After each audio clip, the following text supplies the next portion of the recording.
Je fais un effort d'écriture. La merde, j'écris comme un médecin. Sauf que je suis pas médecin. Sauf que t'es pas médecin. Kiné, vous n'êtes pas considéré comme médecin? Non. Non, c'est pas partie de l'ordre des médecins. Je suis pas docteur. T'es pas docteur? Bah oui, du coup ça me permet d'introniser un peu la vidéo. Donc aujourd'hui on va faire une vidéo avec Clément. Donc Clément il est kiné. Pas kiné du sport, t'es kiné tout court. Non, kiné tout court, voilà, j'ai pas le diplôme de kiné du sport. Voilà, kiné. Par contre il est aussi pratiquant de crossfit. Et ce qui va être intéressant aujourd'hui, c'est de parler avec lui des différentes pathologies qui peuvent exister dans l'entraînement fonctionnel. Et ce qui est intéressant avec Clément, c'est que du coup lui il pratique le sport. Qui cause parfois justement ces déséquilibres. Et donc ça va être intéressant de voir tout ça avec lui. Aujourd'hui on va voir tout ce qui est plutôt chaîne postérieure. Exactement. Donc tous les problèmes qui vont être plutôt liés du coup au genou. Tu me dis si je me trompe, mais ouais, plutôt, genou, bas du dos. Aujourd'hui on va plutôt voir le genou, mais ça pourrait être genou et dos. Ouais. Alors le but ça va pas être de vous aider à vous soigner grâce à la vidéo, mais c'est peut-être de vous donner prévenir les blessures en fait.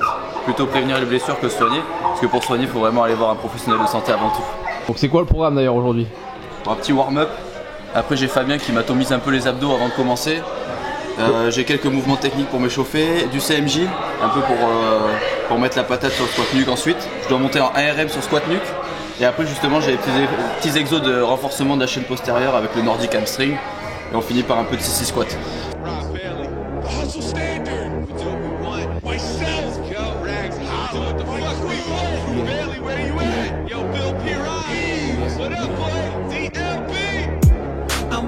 When the sun comes up, I never fucking sleep.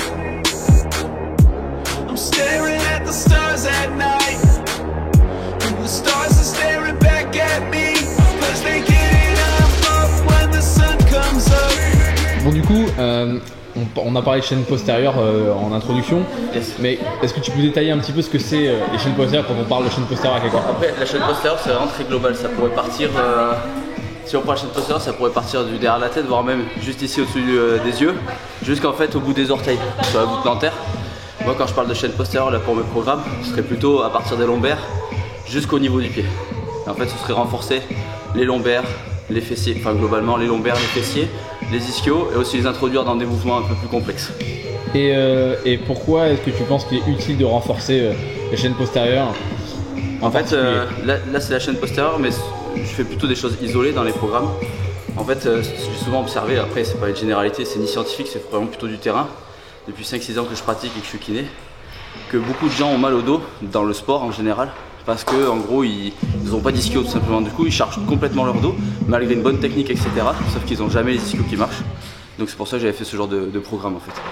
Et qui en général réussit plutôt bien. Parce que les gens sont à dominante quadri dans beaucoup de mouvements déjà, pour quadri commencer. Et dos, quadri et dos ouais. Et sous-utilisent leurs ischios au final. Mais tu vas me dire si tu es d'accord avec moi, je pense que oui. C'est que quand il y a une blessure, ça arrive très souvent parce qu'il y a ce qu'on appelle, certains appellent ça un virus musculaire.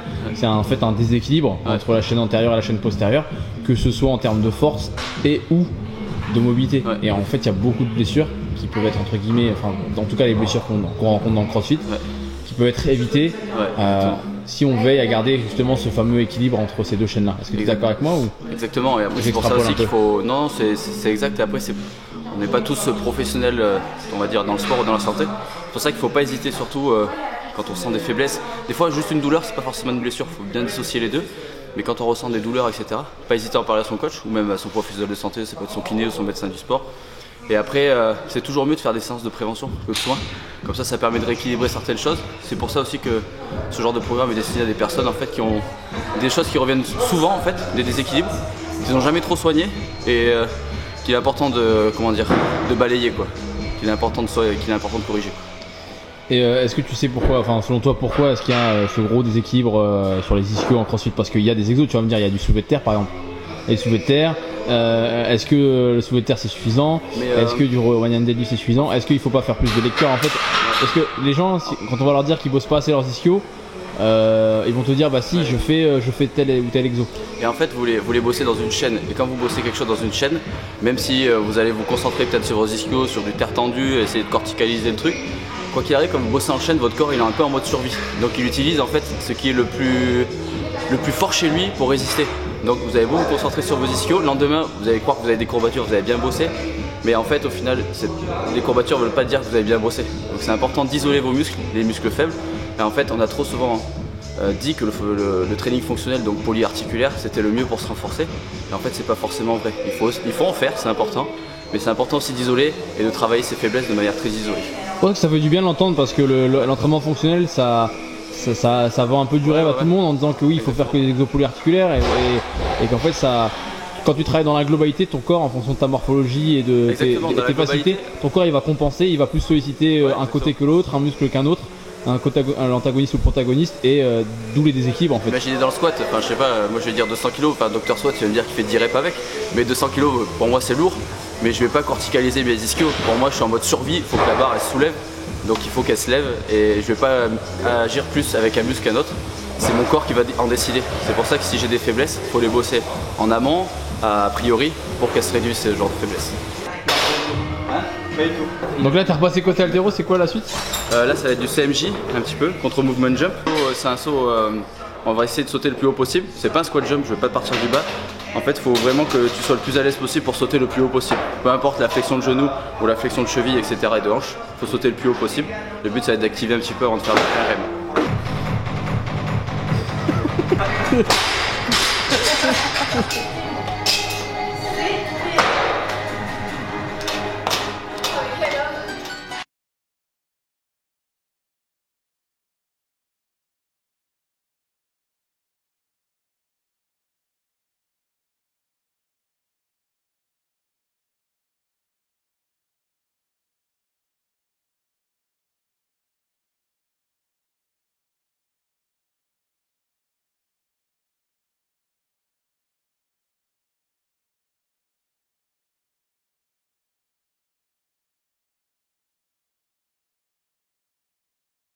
J'ai l'impression qu'il y a de la place. Après, est-ce que tu fais partie de ces gens qui entre guillemets sont assez rapides sur toutes leurs reps, même proches de leur max, et puis il y a un moment il y a le kilo de trop quoi. Toujours le défaut un peu du crossfit à pas prendre beaucoup de récup.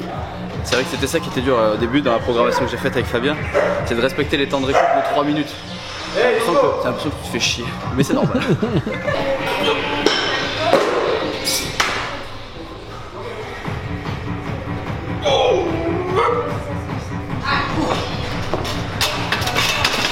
Ah, moi je pense qu'il y a la place pour égaliser le PR là. Quand je sois réactif par contre.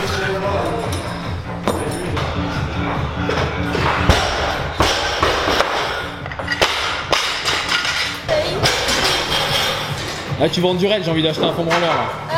Là tu nous vends du rêve, j'ai envie d'acheter un foam roller. Vous allez moins les bouffer. Je t'attrape au passage, qu'est-ce que tu penses des foam rollers? Moi je suis pas un grand fan des foam rollers. Après c'est vrai que des fois ça peut être quelque chose de pas mal pour certains pour rentrer dans leur séance, plus d'un côté psychologique qu'autre chose, mais ça a une certaine utilité sur le coup pour gagner légèrement en mobilité, mais faut pas en faire un outil en tant que tel pour gagner en mobilité dans le temps en tout cas. Ah, pour toi en fait il y a ce que tu reconnais, c'est l'effet placebo, et pour toi si un effet placebo il faut entre guillemets le faire parce que c'est important. En fait l'effet placebo faut pas le renier, c'est hyper important. Et par exemple il y a certains des fois qui vont se faire des straps à plein d'endroits différents qui n'ont pas forcément besoin, mais à partir du moment où ça te sert en fait à rentrer dans ta séance ou à être plus fort mentalement et psychologiquement, faut le faire en fait. Et si le foam roller ça peut t'aider à rentrer dans ta séance et à te faire du bien, même si c'est pas forcément très utile et super efficient, faut le faire. Si ça peut t'aider à rentrer.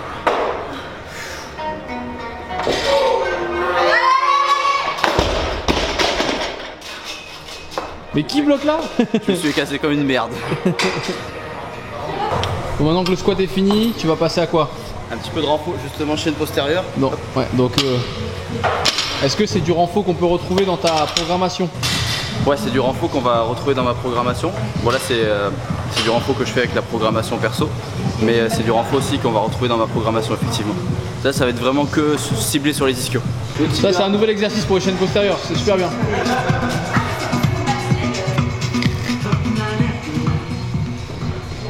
Donc là l'exercice que tu vas réaliser pour nous aujourd'hui, c'est le Nordic Curl. Le Nordic. C'est pour les ischio-jambiers. Et voilà, j'ai chargé une barre. Il y a moyen de le faire différemment à la maison, etc. Juste en se bloquant les pieds avec un canapé ou avec un collègue, ou bien tout simplement en fixant une barre avec des élastiques, etc. J'ai juste pas voulu me prendre la tête, j'ai chargé la barre plus lourd que mon poids et ça va pas basculer au moins. Cet exercice au final c'est du contrôle en excentrique. Ouais, exactement. Alors moi je le fais que en excentrique. Il y a possibilité de le faire aussi en remontant. En fait, il suffit de mettre une petite wall ball sous le ventre, céder des coudes pour repartir en arrière. C'est une autre version. Moi je préfère le faire comme ça fait un petit moment que je le fais déjà au GHR, etc. Le GHR, ça c'est plus dur que sur le GHD. Parce qu'en fait le GHD, l'appui des pannes vient t'aider dans la remontée. Moi ce que je préconise surtout dans la programmation, c'est de le faire avec un allègement au début. C'est-à-dire passer un élastique sous les aisselles, au niveau de la poitrine, qui vous tire par l'arrière, qui vous permettre de délester le corps. N'hésitez pas à mettre un gros élastique histoire de venir un peu contrôler l'amplitude d'abord. Et ça me permet de parler d'autre chose, hein. De toute façon quand vous voulez apprendre un mouvement au poids de corps, contrairement à un mouvement avec une charge où on peut délester la charge, on peut réduire la charge, là vous n'allez pas pouvoir. Par contre ce que vous allez pouvoir faire c'est soit modifier les leviers, soit faire de l'excentrique, contrôler le mouvement sur la descente. Et pourquoi c'est intéressant? Parce que la partie excentrique c'est celle qui génère le plus de stress et donc derrière la plus forte adaptation, donc gain de force et après du coup vous pouvez espérer faire le mouvement complet. Exactement. Après là par exemple on dirait que je maîtrise pas la fin d'amplitude mais en fait je force de ce qui fait de l'excentrique rapide. Et si vous n'avez pas déjà l'habitude de l'excentrique, on va dire un peu plus lent, vous risquez de vous faire mal. Donc il faut y aller progressivement vers l'excentrique. D'abord vous maîtrisez l'amplitude, ensuite vous renforcez, et ensuite faites de l'excentrique du plus lent au plus rapide, du moins intensif au plus intensif.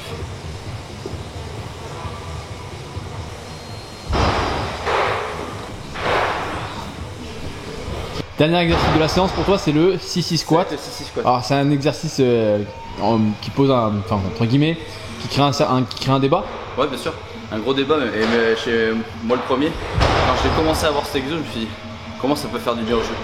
Avec mes collègues etc qui ont aussi beaucoup d'expérience et des grosses valeurs en kiné du sport, on s'est toujours dit mais comment c'est possible. Et puis après on regarde dans les études etc, les études ne montrent pas grand chose. Donc au final le meilleur c'est de tester. C'est l'empirique. Ouais voilà, c'est la technique empirique. Le tout scientifique c'est pas bon, le tout terrain c'est pas bon. Effectivement quand on trouve pas forcément de solution, le mieux c'est de tester sur soi-même et comprendre le pourquoi du comment ça peut faire du bien sous certaines conditions. Et du coup maintenant tu es devenu un adepte du mouvement parce que je te vois en faire hyper souvent, je vois même que tu l'as conseillé à d'autres athlètes de la salle. Ouais, après tu peux faire des régressions aussi, le but ça reste quand même de contrôler l'amplitude du mouvement. Je ne vais pas te faire un 6-6 squat complet, incapable de descendre tout en bas en maîtrisant le mouvement. Et c'est aussi un truc que j'ai appliqué petit à petit avec une sorte de test avec des patients à moi qui on avait des problèmes de genoux et puis on a essayé de les résoudre mais sans avoir trop de succès avec les thérapies classiques. Puis on s'est dit allez go, dans une sorte de consentement un peu, parce que dans le médical et paramédical on est un peu obligé, de dire bah, ok, on va tester ça, sur moi ça a marché, on va voir sur toi. Et effectivement, progressivement, en apportant de plus en plus d'amplitude, de contrôle et de répétition, on a pu obtenir de bons résultats. Et cet exercice-là, il n'est pas dans ta programmation par contre? En fait, il n'est pas dans la programmation. Je l'ai volontairement sorti parce que j'ai pas voulu faire une programmation qui ne concerne que le cou. Et en fait, c'est une programmation qui va concerner les genoux, le dos, la chaîne postérieure en général. Du coup, cet exercice va être plutôt réservé à des problématiques de genoux, aussi plus ou moins de hanches. Mais pour faire consensus, je ne l'ai pas forcément mis. Mais effectivement, dans vos entraînements, vous pouvez vous en rajouter un petit peu. Et ça, c'est vraiment bon pour les genoux, mais sous amplitude contrôlée et avec du tempo. Oui, c'est toujours pareil. De toute façon, c'est bien de faire des mouvements amples, mais il faut pouvoir contrôler, avoir entre guillemets les prérequis physiques pour pouvoir encaisser l'amplitude. Surtout celui-là. Sous l'œil attentif de l'adjoint au coach de gymnastique, Noko, ouais. Rodon va nous faire un petit handstand. Je vais essayer. Handstand Hall bien sûr, le walk c'est vu revu.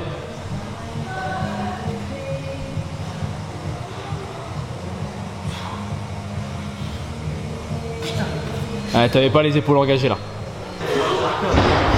Va un peu plus loin. Ah, c'est relou. Pour une fois que tu galères un peu. Ouais. Il a détourné le regard Noko, tu vois. Noko, donne-moi des conseils un peu. Bon, maintenant que ta séance elle est terminée, donc on a vu qu'il y avait un exo, c'était le curl nordique pour les chaînes la chaîne poste, pardon. On a vu juste avant. Il y a le 6-6 squat qui est pas vraiment un exercice de chaîne posturale, mais plutôt pour les genoux. Donc du coup, est-ce que tu peux donner un autre exercice que les gens peuvent bosser ou utiliser pour renforcer leurs ischios de manière isolée, bien sûr? Alors, moi c'est pas moi qui l'ai appelé comme ça, mais je l'appellerais le leg curl towel. J'ai appelé ce mot, j'ai appelé par towel parce que quand on n'a pas de matos, on peut le faire à la maison sur une surface plane, lisse. Et qui glisse avec juste une serviette dessus. Donc towel, serviette. Ouais, towel, serviette. Ok. Donc là on va le faire avec un rameur. Ok, c'est tout simple. Il suffit de mettre les pieds sur le rameur. comme ceci. Hop. Être bien stable au niveau des bras, ça sert à rien de les mettre ici. On pousse les fesses vers le haut, on maîtrise toute l'amplitude, on garde le bassin bien haut et on ramène. Et on repart. Juste ça.